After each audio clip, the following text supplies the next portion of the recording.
Hi, I'm Dave Darlington. Welcome back to my studio bass hit recording here in New York City. And today we're here to talk about an exciting new plugin in the Waves arsenal called Waves Tune Real Time. And what makes this plugin new and unique is that you can actually use it in live performance, in real-time performance, in the studio or in concert to enable pitch correction, subtle or strong, to help your vocalists come across better in their performances. So right now, in order to do a little audio demonstration, I'd like to bring in my good buddy, Mike Flannery, who's working on his band's album. His band is called Mr. Flannery and His Feelings. And he's going to come in and sing a part slightly out of tune so we can really show you how the plugin works.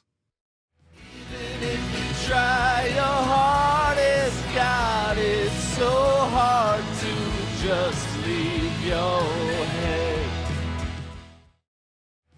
Even if you try your hardest, God, it's so hard to just leave your head. So you can see the plugin working in real time. It's very comfortable for the artist. It's great for the audience because it's practically invisible.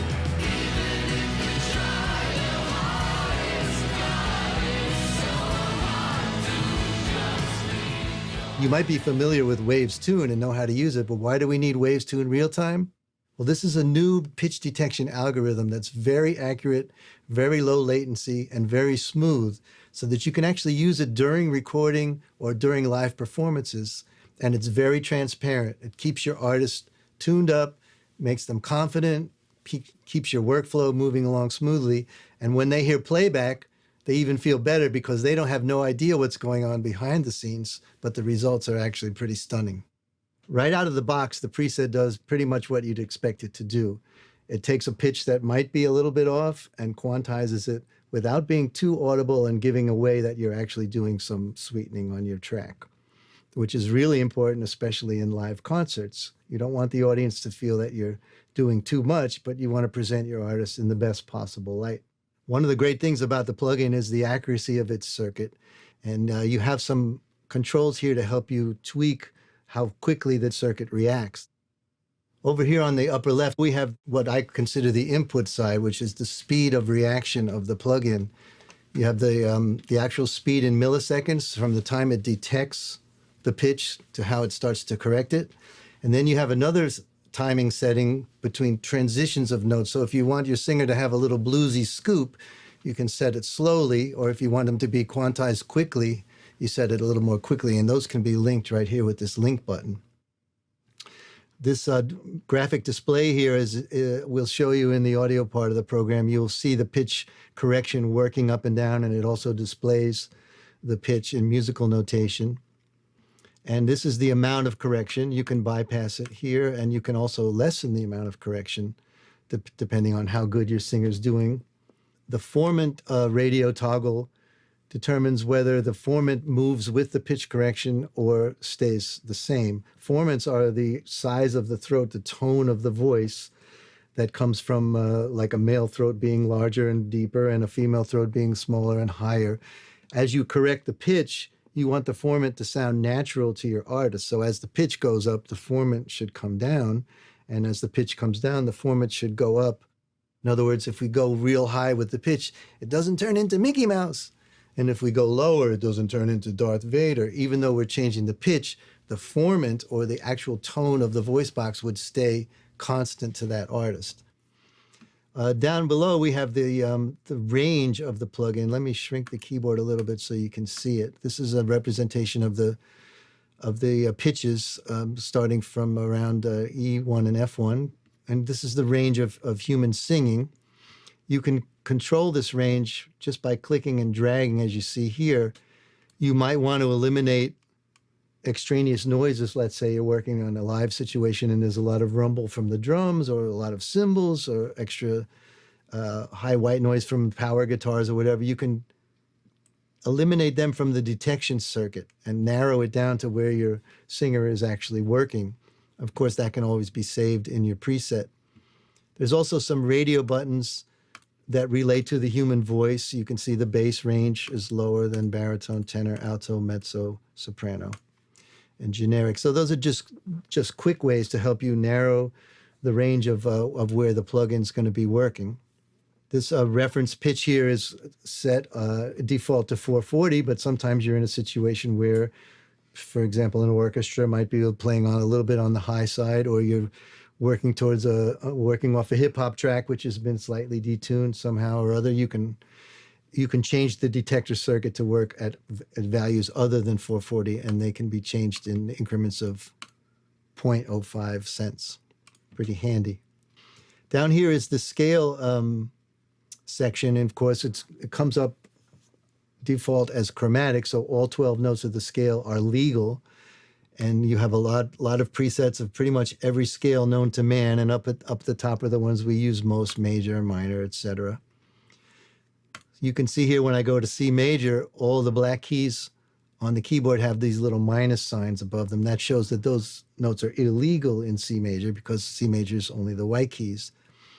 You can also toggle these minus signs. This is something I've never seen in any kind of pitch detection algorithm. Let's say a particular note is always on a certain side. Every time they hit an illegal note, it's always flat. You can toggle this arrow to push it always sharp, or conversely, you can toggle it to push it always flat. So as you get to know your artist and the song takes shape, you can actually change these values to do a certain correction every time, as opposed to waiting till it crosses the 50 cent dividing line between one note and another. 51 to 100 goes up, 49 to 0 goes down. You can override that with these determinations here. This group octaves buttons here, as you can see, what I did to the one octave is taking place on all the octaves. That's because I had the group octaves selected. They're grouped together. If I want to really go in and change notes a different way in different octave, let's say your singer is always sharp when they're singing low, but as they get higher and it's more difficult to sing higher, they're always flat. You can make the higher ones go up, so the flatness is corrected up, and then the lower ones in the lower octaves go down because they can't quite get down there. So that can be pretty handy. And of course, you musical directors and front of house guys, since you do the same show night after night, you can really tweak for a particular song, a particular performance, as you know your artist, especially you guys out on the road, and then you save these as presets and rock them from front of house, which can really, really be helpful to present your artist in the best possible light. There's also a MIDI input section. If you click this button on it, says reference tone, this keyboard. So that's helpful in the studio. Every time you hit that C, you're a little flat. Here's the note. That's really a nice way to have a keyboard handy, just to give a reference pitch, even as you're coming up to a point where an artist is going to punch in and they're struggling to get the note in their ear. You can give it to them with that. This other radio button, instead of a tone, you can have a MIDI controller or a MIDI channel in your sequencer create the pitch target. So you can actually play the melody that you're trying to have the singer be corrected to, which will tell the detection circuit what it's supposed to be doing. So that can be really helpful. You can even make effects with that. You can create glissandos and grace notes and stuff with that by using your MIDI keyboard.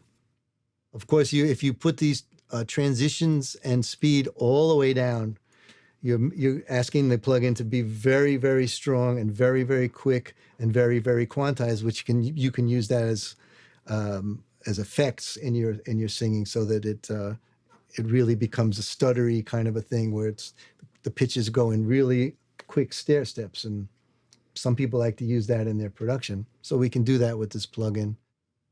So there's a few more little fine-tuned controls up here, and these are, you really only use these in very specific situations. This vibrato control determines whether or not the plugin is going to affect a natural vibrato. It's not adding vibrato like a sine wave or anything. It's just reading the natural vibrato of the performance and deciding whether you want to increase or or flatten.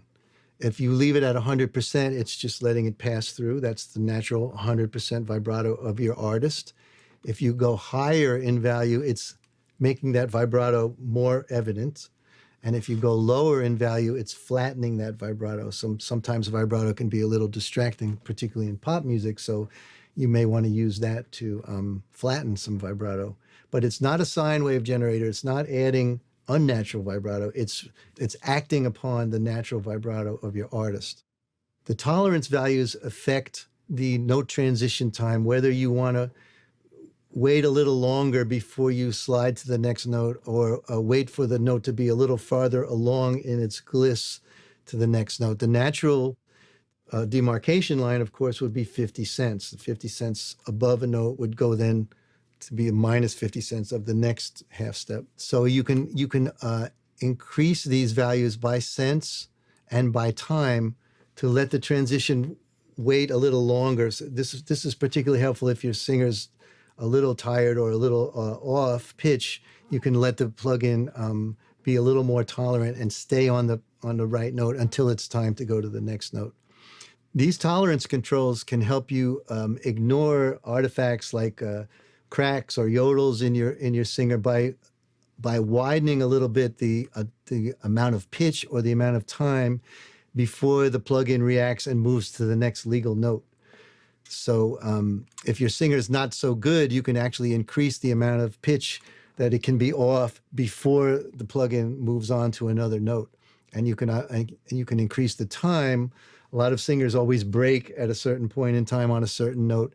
So this would let that break transition through before the plugin moved to a different legal note. So you can help the plugin ignore artifacts in your vocalist. You probably wouldn't need this on a good singer because there wouldn't be so many artifacts, but these tolerance controls give you an extra added level of control. So these are pretty high-end fine-tuning controls for people who really want to get in there and tweak. I find that the presets that come with the plugin are working really great. The little bit of experimentation that I've done on some vocals. Of course, there's always a bunch of presets that come with all of waves, and you can add only the scale, or which would only be the legal or illegal notes, or you could add the preset and the scale, which would of course be your timing values and the scale. And one other thing about waves, of course, the little question mark always brings up the manual, which is full of the same information I just went through with you, with maybe even a better explanation. So if you're really wondering what one of those values is doing, and you're not quite hearing what you think it should be doing, just click on that question mark and look at that specific spot in the manual. It's really easy. Okay, so Mike's in the booth and he's ready to go. How you feeling, Mike? Feeling good. Pretty warmed up? Mm-hmm. Okay, let me show you a little bit about what I'm doing here in the session. This blue track is our backing track, a stereo backing track. The red fader is my microphone input, and I'm busing it to an aux fader so I can run the waves tune real time on a native platform. And then I'm outputting the aux fader to another audio track, which I'm also going to record simultaneously. So I'm recording an untreated vocal, which I'm monitoring, and then I'm recording a treated vocal, which I'll mute for now. Some artists actually like to hear in their headphones to hear their pitch tune. It helps them stay on tune. Some don't. I guess it depends on your artist. But in this particular way of routing, you have both going on at the same time. So the plugin is doing its job as you work. I've made a little preset. I know the song since we're working on it together. And it's, as you can see, it's in E major. And in this particular section we're going to be working on, every time Mike gets to a certain note, he's a little bit under. So I've used that toggle button that I described earlier to make sure that every time we get towards this illegal D natural, it goes up to E flat, or D sharp in this case. So I think we're ready to go. Shall we try one? Sure thing. Here we go. How'd that feel? Felt all right. The vibe was great, but as we pointed out, on purpose on the high note, we did it a little bit under. So now let's play back the recorded version and see what happened. If you try your hardest, God, it's so hard to just leave your head. There's a time and a place where all your thoughts exist. Pretty good, man. It sounds quite heroic. Yeah. What do you think? I think it sounds pretty natural. I thought I went off, but I guess I didn't. No, you actually did, and we caught you in real time. So that's really the whole point. And of course, if I mess around with these transition parameters and the speed of the detection circuit, you can fine tune it even more. So of course, if you're in a studio environment, you've already got your untuned vocal recorded, so you can actually play around with the parameters and make it really, really natural and human and sound like a perfect performance, but not a doctored performance. But in live, you could see that was just a basic setting that I tweaked up a little bit. So if we were on stage and he was singing that live, the audience would hear a really nice performance, even if he was fatigued or had a hard time hearing himself or just generally was flat all the time, which he's really not. He's actually just doing this for demonstration purposes. Even if you try your hardest, God, it's so hard to just leave your head. Even if you try your hardest, God, it's so hard to just leave your head. Even if you try your hardest, God, it's so hard to just leave your head. Even if you try your hardest, God, it's so hard to just leave your head.